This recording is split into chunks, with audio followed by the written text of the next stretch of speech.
Liam, congratulations. You seemed really content this week, really happy. How did that carry over into the ring when the first bell went?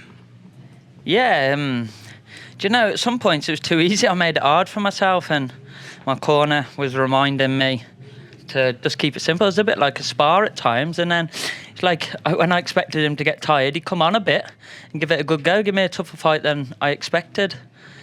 But as I just touched out there, man, I ain't told anyone. I went through last year having my best year of my life to my worst, and went through some depression, anxiety, you know, broke down, cried with my wife, and had to keep it in and be a man and, you know, push on, had to carry on and fight for better days. And tonight I got it, and it wasn't my best performance. It's probably one of my worst out of my career, but my proudest win, because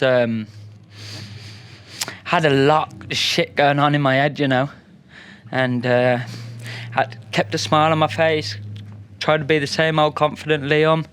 Did feel good this week, was looking forward to it because I seen light at the end of the tunnel. As I said, fucking last year was a roller coaster, man. You know, I don't know if people will understand, but most boxers will. Had my biggest win, my highest high, boom, straight to the bottom. People stopped phoning me, lost sponsors, just, yeah, dealt with a load of shit. I had my people with me that are here in the room now, stuck by me, kept with me, and reaped a reward tonight. I'm better than that, do you know what I mean? But I needed that, and I had to dig in. Like I say, I wasn't bothered about my performance. It was about getting back on track and showing myself I still got it. And I believe I have. I said I have, and next time I'll be better. You must have learned a lot about yourself, like you said, and very brave man to say that, you know, you've been through those low moments mentally, and there's, you know, nothing wrong with the way that you have been feeling with that. And you had to dig deep there, and you had to dig deep tonight in moments as well. What have you learned about yourself in the last 12 months or so? I learned us Davies is a tough motherfuckers. And yeah, I learned a lot about myself. Learned a lot about people, how they stick with you and they don't. And learned who's my real friends, my real team, and things can only get better from here. You're in a cracking division now. You must be looking forward to really competing in it.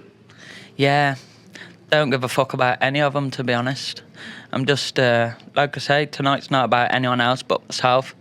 Where I come from, Donington, Telford, Donington boy. Come from the dirt, and I need a new cabinet because my cabinet's full, and I got this beauty now to put in there, so chuffed mate, and I'm going to enjoy a week off before I even think about what's next. Okay, last question. Where are you going in the caravan? I got a caravan in Aberystwyth, and I'm going to see all my family and friends the next couple of days, and I'm going to go down there next week for a few days, put my feet up. The last time I was down there, my wife was cooking, I was on nutrition, and I was dying for fish and chips, so I can't wait to get down there next week and have some on the pier. Congratulations, well done. Thank you very much. Queensberry, my manager, Errol Johnson, Team BCB, Simon Baverstock, Andy McFarlane, and my dad. I love them all. My wife, my friends, everyone here. Bosh! Well done, Liam. Thank you.